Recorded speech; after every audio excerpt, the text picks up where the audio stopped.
I'm John McQuay with 8541 Tactical, and this is Mail Call Mondays, the show that answers your questions about precision rifles, optics, and equipment. Back here on another Monday with a very frequently asked question. We see over and over guys asking about a particular setup and how to determine the appropriate ring height for a given optic and a given rifle. So we are here with our Remington 700, and it is set in a Bell & Carlson stock, and we've got a Seekins precision rail on top of here. Now what we're going to show you applies to just about any rail, but the key is you really need to know the height of the rail, and you need to know some things about your optic. Now the best way to do this, the most accurate way to do this, is to order your rail and order your optic at the same time, but wait to order your rings. Once you get your rail in, go ahead and mount it up, and you can see our budget precision project. We talk about scope rail mounting methods. Get your rail mounted up, and then take your optic, and the optic we have here is the new SWFA SS 3 to 15 by 42 millimeter front focal plane rifle scope. We'll be giving you more information about this soon. It's not available yet, but it'll be coming soon. If you have your scope and you have your rail, it's actually a very, very simple process to determine the correct ring height. Now I know most houses have a change jar. We've got one, varying pennies, nickels, dimes. Unfortunately, more pennies than quarters, but grab your change jar and grab a couple of stacks of pennies out of it. Take your rail, kind of eyeball where your scope's going to sit on there, and then put a stack of pennies forward and behind the turret housing. Then you can sit your scope tube on top of there, and you can eyeball the height and see if it's correct, see if you're going to have any interference with the rail itself. You can even, if you want, either have an assistant hold it there for you and then get on the stock and sight through the scope and see if it's going to be comfortable for you. Or you can take some electrical tape and wrap it around, and I suggest electrical tape versus painter's tape or anything, because electrical tape is kind of springy and it'll give you that, that tension pulling the scope down. We're not worried about keeping it level or anything at this point. We just want to see what height rings we need to get this properly mounted. So get it on there, and if it's not quite right, you can either add or subtract pennies to get the appropriate height. Now once you're done, you'll want to take those pennies off, and you'll want to measure the thickness of that penny stack. Now you need to know some things about your scope. The first thing you need to know is the tube diameter, because most ring manufacturers, when they quote their ring heights, let's say it's a 0.82 ring, the 0.82 measurement comes from the top of the rail here to the center line of the scope tube. So if we have a 1-inch scope tube, for instance, then we'll take the height of our stack of pennies and we will add ½ an inch to that. So we're halving the diameter of the scope tube. So if we had a 0.24 inch stack of pennies and a 0.5 for half of our ring diameter, then that's going to be a 0.74 ring height would be exactly what we need for the scope. Now this is a 30 millimeter tube, so you're going to have to take 15 millimeters, convert it to inches, and then go from there. That will give you as close an estimate as you're going to get, and it allows you to try your ring height on before you actually order the rings. You're going to be able to see if you need a cheek piece, if you can get low enough, and you know how the whole system is going to work together before you drop that cash on your rings. Rings can be cheap at 50, 40 bucks for a set, and you can go to the expensive end, 100 bucks for a set. If you're on the low end, what I generally suggest is TPS, TSR rings, either the aluminum or the steel version, it doesn't matter which material. Those are a really good bang for the buck on the low end rings. You really don't want to go super cheap on rings, because then if you have a problem, you really don't know if it's the rings or the optical system or the mounting method, etc. So you really don't want to go with those bargain basement rings. Some of them that I've handled that have been cheaper than the TPS TSR rings have just really felt poor quality. So TPS TSR on the low end. On the top end, I like Seekins Precision or Badger rings. Seekins Precision, they use 2 Torx screws on each ring to hold it onto the rail, so it's a little bit more streamlined and sleek.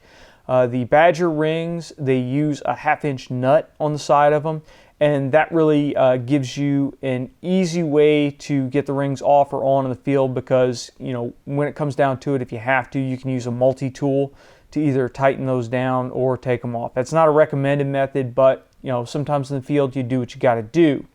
So those are my recommendations on those rings. Now, if you're using a scope like the 3-15 right here, it has a 42mm objective. You see, I could almost remove these totally and just set it on the rail, and we're not going to get any clearance issues up here with the barrel. Low rings are going to be perfectly fine for this scope in this setup here. Now be careful, because one manufacturer's low rings is not another manufacturer's low rings. They vary between manufacturers. Additionally, companies like Burris on their XTR rings, they don't measure from center line to the top of your rail. They will actually measure from the top of the rail to the bottom of the scope tube. So when you're looking at their measurements, make sure you understand that.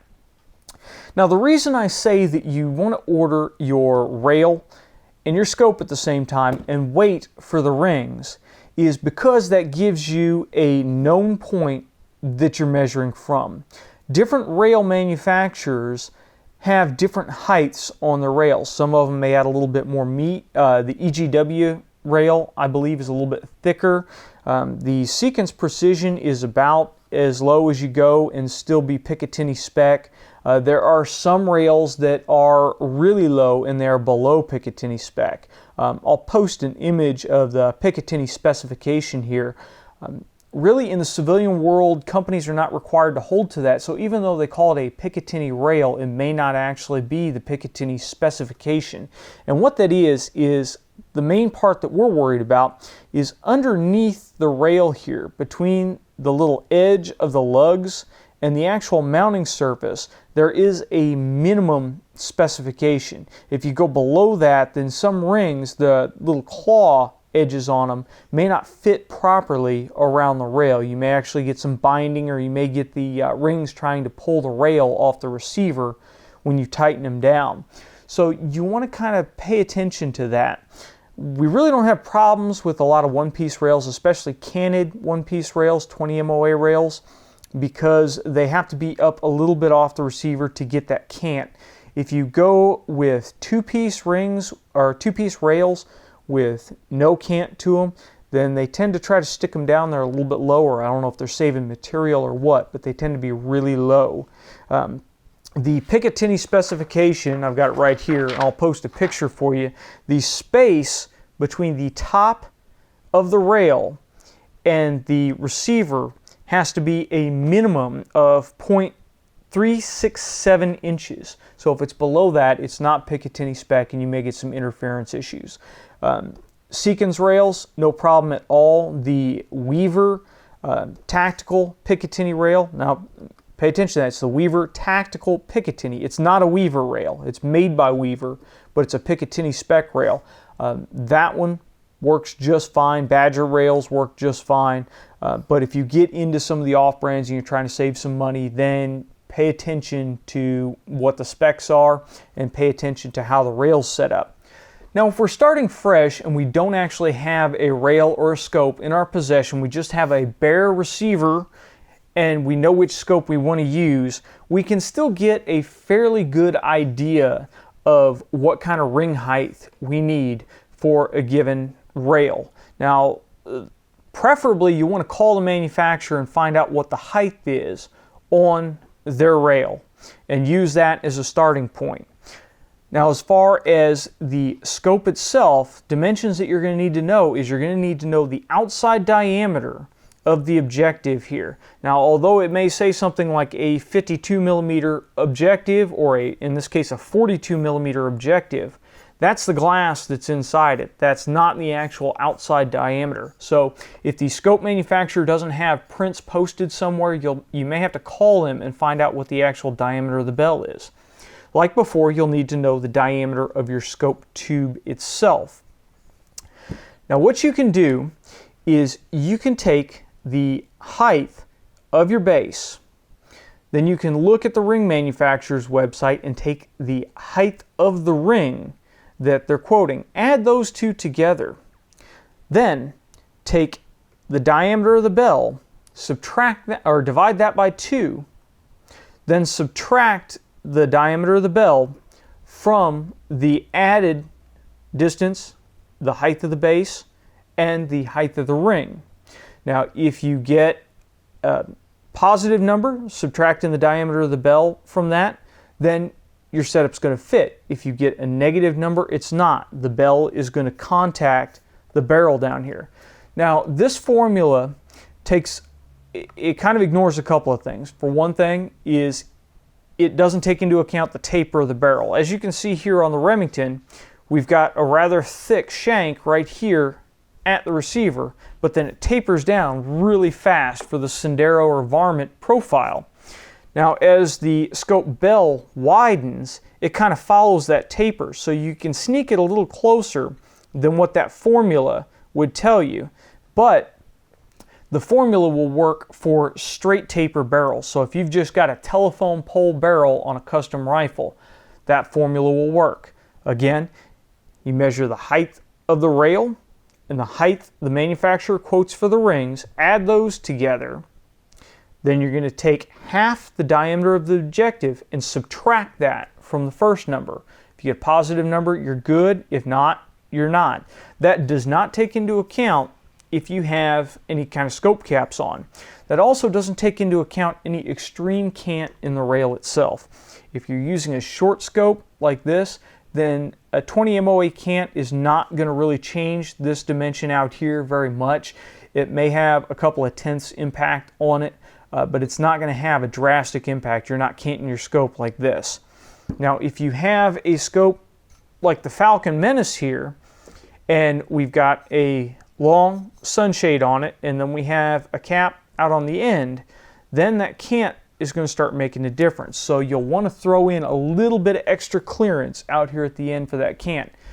If you know your rifle has a tapered barrel like the Sendero here, then you can add a little less safety room in. If not, you can add more.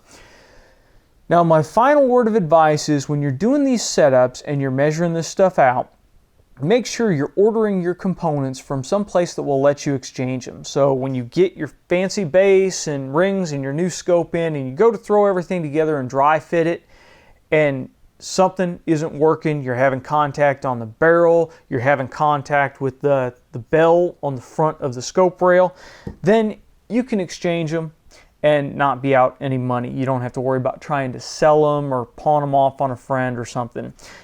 If you are working with a very short scope, like our Bushnell 3200 10X, then you may run into some clearance issues with the front of your base. The simple solution there is just take a hacksaw and cut the base short.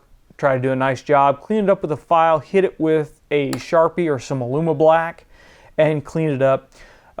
These are not show cars. You know, it's going to be fine. No one is going to inspect the front of your scope base. So as long as you do a fairly good job, you don't leave hacksaw marks all over it, then you can shorten that rail with a hacksaw, especially if it's an aluminum rail. If it's a steel rail, maybe a little bit more trouble. You may want to break out the Dremel, but you can shorten it up, and that way you won't have any interference with the objective bell and the front of your base here. Now, there are some other instances that we get into where our formula really is not going to work. And sitting before me, the XLR Carbon chassis or the standard XLR Evolution chassis is a good example of that. If you'll see up here, the handguard is almost even with the top of my base. That tells me that I'm going to need to change up my ring formula just a little bit. And really, on a system like this, where you have a fully adjustable cheek piece, my simple answer is don't sweat it.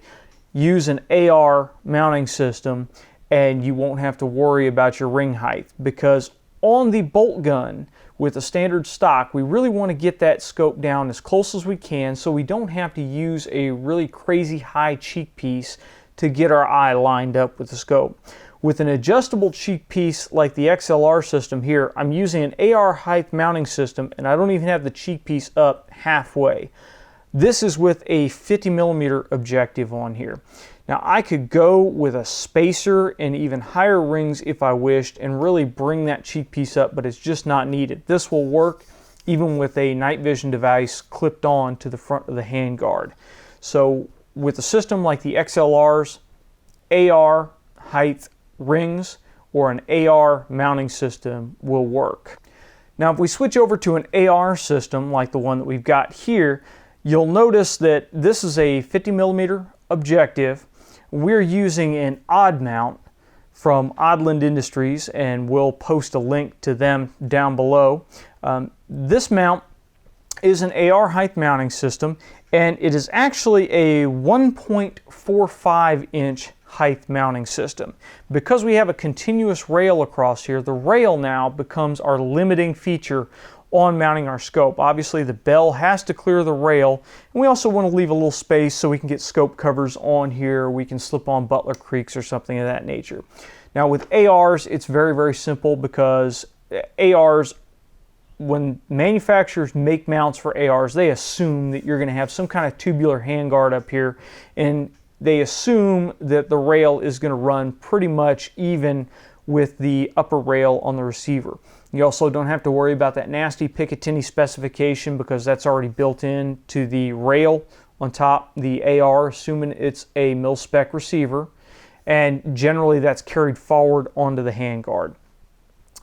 Now the odd mount here has a built-in 20 minutes angle, and we're at 1.45 height. Again, that's from the center line to the top edge of the rail, and that's obviously perfect for the 50mm, and we could use this same mount if we wanted to on the XLR Industries if we were running a flat base. That rifle happens to have a 20-minute angle on it, and this mount has a 20 minutes angle built in, so 20 and 20 would give us 40 incline, and that's just really not a good idea on a 308. So with ARs, stick with a standard AR mounting system. Now there's nothing wrong with using rings on it. If you want to use standard rings on a setup instead of a mount, maybe you're trying to save a little bit of weight, then you need to go with something in the 1.4 area, unless you just have a very strange shaped face or you have a specific need to go with something outside of that. And that's going to be independent of the diameter of the bell out here, because even if we were running a 42mm scope on this rifle, we still want that same mounting height, because now we're more concerned about where the ocular is in relation to our eye. If we bring that down too far, now we're going to have cheek weld problems. On ARs, you really don't want to stick this scope too far down, because then you're going to be grinding your face in and you're still not going to get your proper eye position behind the scope. There are some other exceptions to this. If you're running a Remington system in an AICS, or you're running an Accuracy International system, those like higher rings. They like almost AR height rings. And when you use those height rings, it's better to err a little bit on the high side, because everything past the original AICS has an adjustable cheek piece on it. So you can raise that cheek piece up to account for a little bit of extra height. However, you can't bring the cheek piece below the top of the stock, so if you go too low, you're stuck. So it's better to err on the high side on those. Additionally, if you're putting a scope on a rifle that's equipped with like a Magpul PRS that has an adjustable cheek riser on it, you can err on the high side and get some extra adjustment, but again, you can't go down below what the buffer tube is already set at. So I hope that gives you a little bit of more information and helps you out when you're trying to figure out what height rings you need on your rifle. It's a very simple formula. We'll post the formula up here at the end, and we'll also put a link to it down below in the description so you guys can refer back to it whenever you need to. Well, that's all we have for this week. I hope this has helped you out in figuring out what you need to mount your scope on your new rifle. I want to thank Otto over at Gun Culture, that's gun-culture.com, for sending in the t-shirt of the week. If you want a t-shirt like it, or you want to check out some of his other apparel, go over there and check them out. We'll have a link in the description down below. I also want to thank Bradley over at Bradley Cheek Pieces for sending in his B24 cheek piece. We also have one of his adjustable cheek pieces that we are currently reviewing. As you can see, we've got it mounted up on the light tactical Bell & Carlson stock here, which is a great match with a low mounting system. The adjustable cheek piece will work on just about anything. It's got a very, very wide variety of adjustment out there and attaches just like the cheek piece here. And we'll be getting into more of that a little bit later on. If you have any questions about these cheek pieces, go ahead and leave them in the description section below or send them to us on Facebook or Twitter. As usual, if you liked the video, please give us a thumbs up. If you've got any questions or comments, leave them in the description section below or send them to us on Facebook or Twitter. If you're a subscriber, thank you very much. If you're not a subscriber, please subscribe. It helps us out and it lets manufacturers see how many people are watching our show on a regular basis. Until next week, get out and shoot!